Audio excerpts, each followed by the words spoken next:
I just wanted to spend a couple of minutes talking about something that I think is absolutely vital to startup success, but although it's fundamental, is often somewhat overlooked.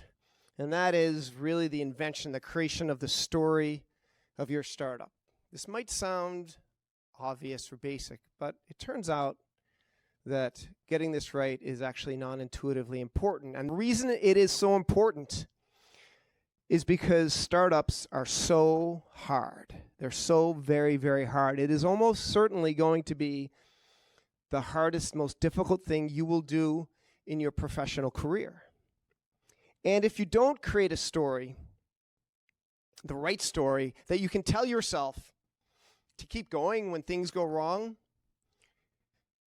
you'll quit and your startup will die. So it's worthwhile. My YC partner, Aaron Harris, who's going to be giving a lecture later on in startup school, thinks and talks a lot about stories, and I'm indebted to him for a number of the ideas and what I'm about to say.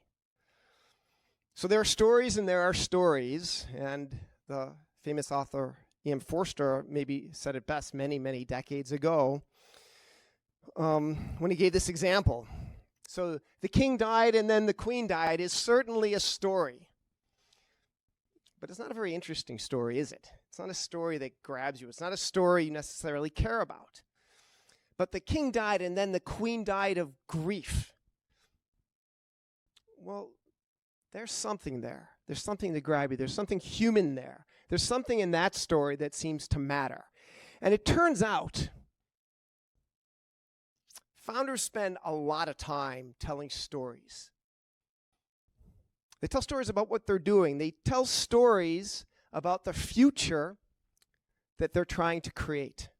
They tell stories originally maybe to their parents, to their friends, to their family, eventually to co-founders, potential customers, partners in the company, investors.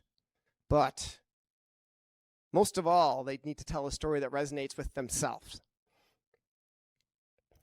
It's the story of your startup that will nourish you, that will keep you going through hard times and setbacks. It's a story that will persuade you to actually do this crazy thing, and it's a story that will maybe just, for those others, persuade them to join you on your journey. Think how crazy it is to convince someone else to follow you on such an uncertain path. It's not easy.